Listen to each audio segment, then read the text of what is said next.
Usually when you look at a shadow cast on the pavement, you don't mistake it for the actual object that's blocking the sun. Right, yeah. Obviously not. I mean, you wouldn't try to unlock the shadow of a door, and you certainly wouldn't try to eat the shadow of an apple. No, because the shadow just tells you that something real is standing nearby. It's just an outline. It lacks mass, it lacks detail, and, well, it fundamentally lacks substance. Exactly. You can't build a house on a shadow. So, welcome to the deep dive. Today, we have a journey custom tailored exactly for you. We are pulling apart this uh, really monumental concept found in the biblical book of Hebrews. Yeah, and the core argument of this ancient text is startlingly simple on its face, but it unravels into something incredibly profound, which is simply that Jesus is better. Jesus is better. It's a massive claim. And to explore it today, we are drawing from a stack of materials that includes an in-depth audio sermon transcript by Bible teacher David Pawson, a comprehensive set of sermon outlines tracing this exact theme from shadow to substance, and this really striking visual graphic that perfectly captures the theology at play. That visual graphic is actually the perfect place to drop you into the scene. Picture this. In the center of the frame, you have the figure of Jesus. He's physically walking forward, away from the viewer, moving toward this radiant, bursting sunrise and across on a hill. Yeah, but the most compelling part of the image is what he is leaving behind. Right. The left side of the graphic is shrouded in these dark, smoky, kind of muted tones. It is filled with classic Old Testament imagery. You can make out a glowing menorah, an earthly priest clothed in ancient robes, heavy stone altars with, burning incense, but it is all rendered as a murky silhouette. Because the visual argument is that those ancient religious systems, the rituals, the incense, the earthly priests, they were just the shadow. They were signaling that something real was coming. And Jesus walking into the light represents the solid, radiant substance finally arriving. Exactly. So moving from the shadow to the substance means comparing the new reality to the old system. And the author of Hebrews starts this comparison by putting Jesus up against the absolute highest, most revered beings in the ancient Jewish mind, which are angels. Which, starting with angels might seem like an odd choice for a modern reader. Oh, totally. Most of us picture angels through the lens of, like, Renaissance paintings, plump babies with small wings playing harps. Right, but to the original Jewish audience, they were the absolute peak of the cosmic hierarchy. In their cultural and theological framework, God was seen as unimaginably distant. He was high, lifted up, and completely unapproachable due to his sheer holiness. Right? Yeah. The prevailing thought was that a direct encounter with God would instantly destroy a mortal human. So angels filled that massive, unbridgeable gulf. They were the intermediaries. They were essentially the middle management of the cosmos. That is a great way to put it. And they were fiercely protective of that role. They were deeply embedded in the culture as the terrifying protectors and messengers of the divine. Yeah, according to the Jewish tradition of the time, even the Ten Commandments weren't handed directly from God to humanity. The law went through a strict chain of command. God gave the law to the angels passed it down to Moses on the mountain, and then Moses delivered it to the people. Think about it like Buckingham Palace. If you visit the palace today, you will find hundreds of servants working there. Those servants possess a certain level of reflected glory.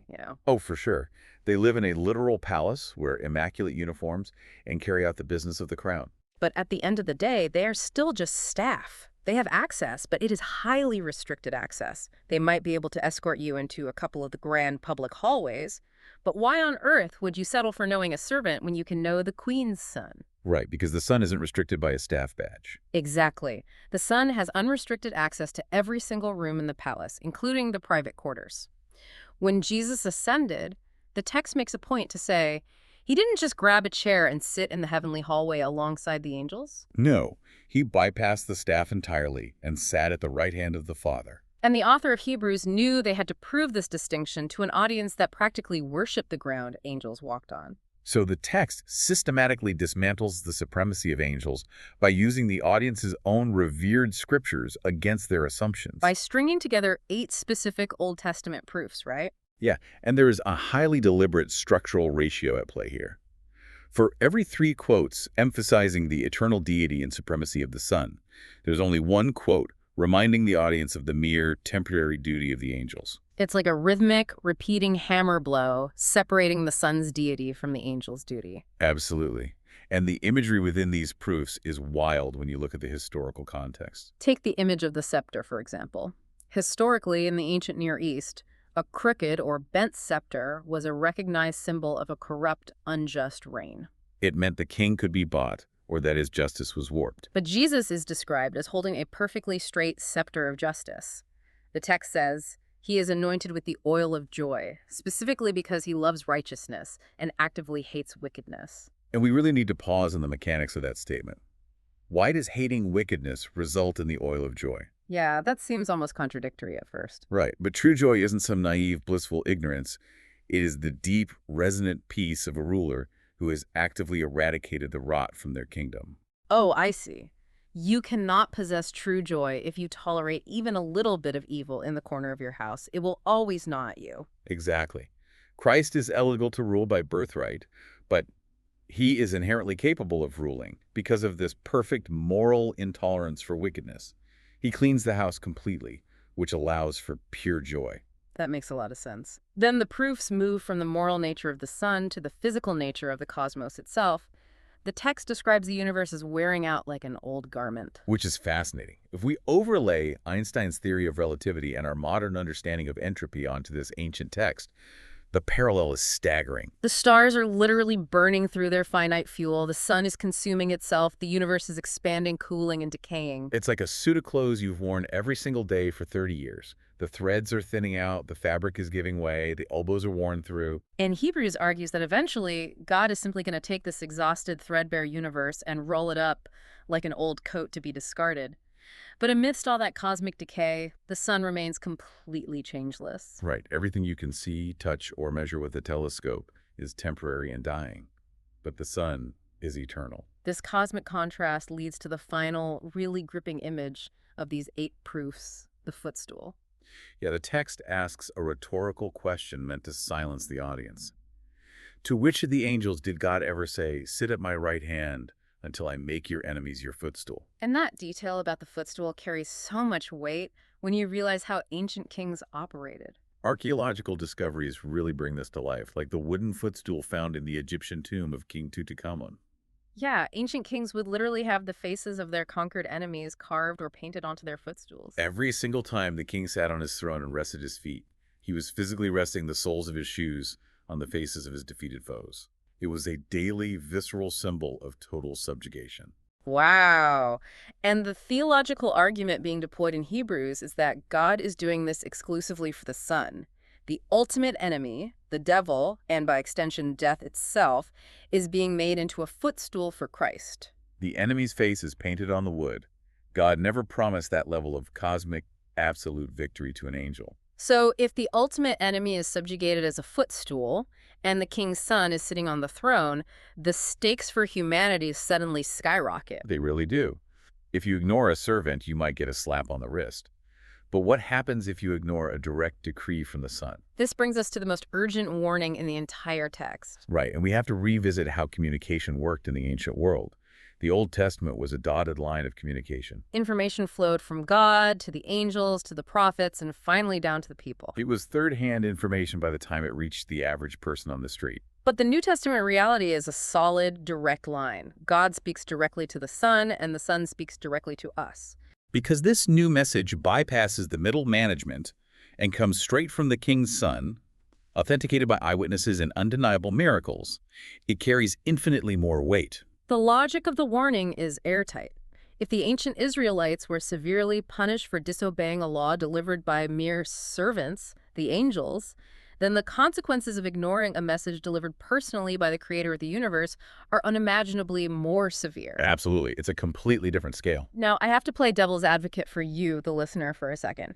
When you read these texts, a glaring question emerges. What's that? The author claims that to face ultimate spiritual ruin, you don't actually have to do anything actively wicked. You don't have to launch some grand, dramatic rebellion against God. You just have to ignore the message. Yeah. Is it really that easy to fail? It is a terrifying proposition, honestly. Mm-hmm.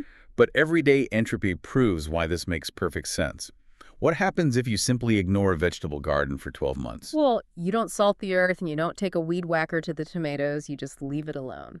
Right. And what happens? It gets entirely overrun with weeds. The crops choke out and die. Exactly. What happens if you neglect the paintwork on the exterior of a wooden house? The moisture gets in, the wood rots, the structure compromises. Or if you ignore your physical health, stop exercising, and pay no attention to your diet, your body falls apart. Ruin is the natural, inevitable result of doing absolutely nothing. You never have to actively destroy the garden time, and neglect will do the job for you.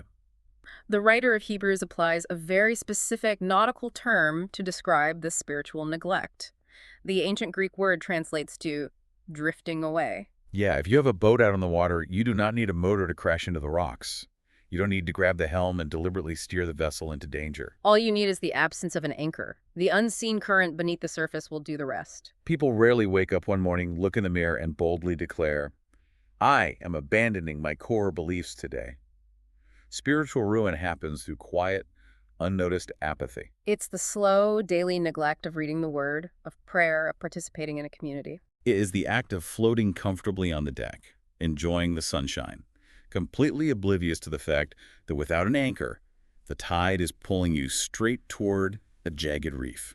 There is an anecdote from the sources about a man named Dr. Lee Ashton that paints a vivid picture of how this drifting occurs.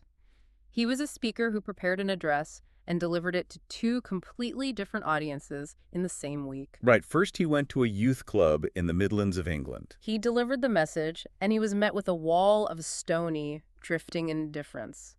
The kids were staring at their shoes, checking the clock, completely unbothered. He went home feeling defeated, convinced the material was a failure.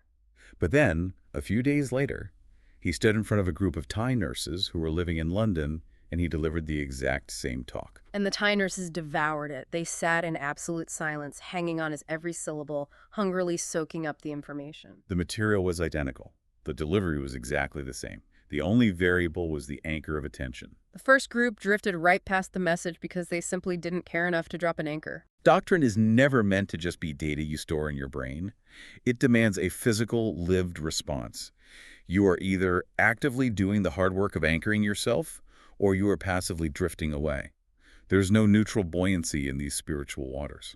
So, if we do drop that anchor, what shore are we moored to? I mean, what is the actual destination of this faith? We aren't just holding on for the sake of surviving the current. No, not at all. The text outlined a divine decree, originally found in the book of Genesis and echoed loudly in the Psalms.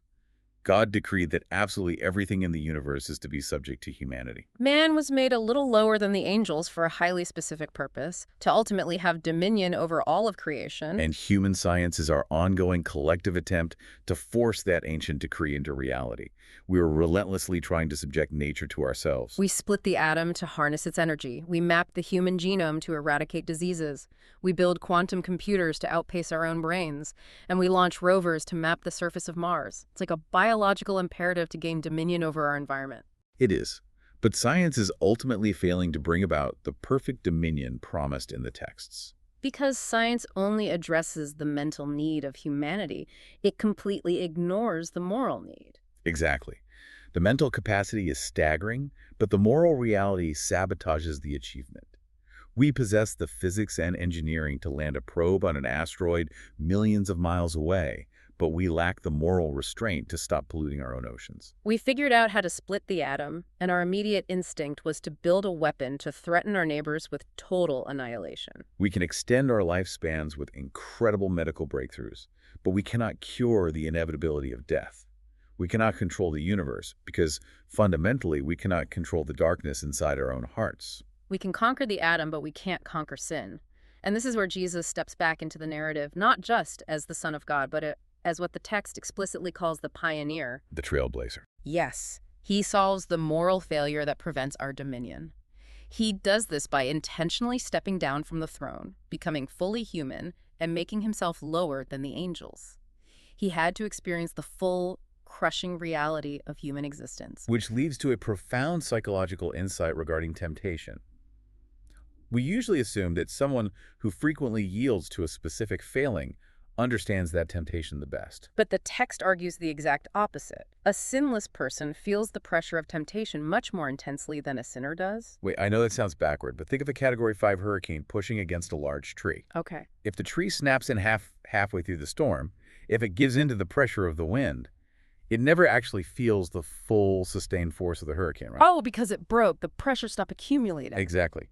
But the tree that remains standing, the tree that never snaps, that tree bears the absolute maximum pressure the storm is capable of delivering. Wow, that makes so much sense. Because Jesus never caved to the temptation, he felt the absolute maximum weight of it. The person who gives in to a temptation finds relief from the pressure the moment they yield. Christ never yielded, meaning the pressure never let up. He bore the full, unmitigated force of the human experience without breaking. By conquering sin and then physically tasting death for everyone, he became the first man to take rightful, complete control of the universe. He fulfilled the decree on our behalf. He blazed the trail through the impenetrable forest of death so we could follow him. And this creates a shocking contrast between the fate of humans and the fate of angels in this theology. Historically, when 1/3 of the angels rebelled against God, they forfeited heaven. There was no backup plan for them. No, Jesus did not become an angel to die for fallen angels. He didn't shed a drop of blood for them. He became a human being specifically to shed his blood for human beings. His mission was uniquely, intimately targeted at humanity. The stated goal was to free us from the slavery of the fear of death, a psychological terror that immortal angels didn't experience the way fragile mortals do. So what is God's ultimate motivation in orchestrating this massive cosmic salvation? It is deeply personal. God wanted a larger family. He loved his only son, Jesus, so much, and he enjoyed that dynamic relationship so completely that he wanted to bring, as the text puts it, many sons and daughters to glory. The ultimate goal is not merely to rescue humans from ruin and stick them on a cloud playing harps. The goal is elevation to co-rulership. The destiny outlined in Hebrews is that humanity, once fully restored morally and physically, will share in the rule of the universe alongside the pioneer. Which makes our current mind-blowing scientific achievements, our space stations, our particle accelerators, our artificial intelligence, look completely different. Yeah, they're basically like a toddler playing with wooden blocks in a kindergarten. It's child's play compared to the biblical promise of humanity one day freely traveling, managing, and reigning over the entire cosmos, perfectly in tune with the Creator. It is a staggering vision of human potential, a potential that cannot be realized through our own intellectual striving, but only through being firmly anchored to the substance of Christ. So let's retrace the path we've walked through these materials today. We started by leaving the shadowy, muted rituals of ancient religion to find the bright, solid substance of the Son. We examined how he bypassed the angelic servants to sit on the throne, holding a perfectly straight scepter of justice.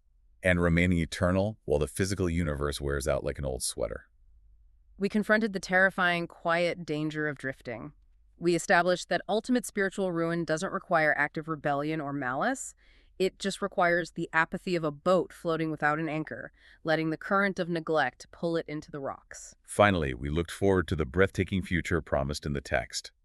Humanity elevated as co-rulers of the universe, standing alongside the pioneer who bore the maximum pressure of temptation and conquered the fear of death. Before we go, I want to leave you with one final lingering thought to mull over on your own today.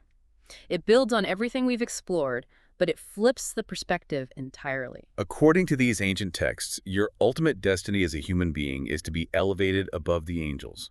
Those majestic, terrifying beings are entirely structured as ministering spirits, created to serve humanity. Whenever you read through the Bible, you will notice that human beings are constantly falling flat on their faces in absolute trembling terror whenever an angel makes a physical appearance. They are overwhelmingly powerful cosmic entities. So here's the question you need to ask yourself.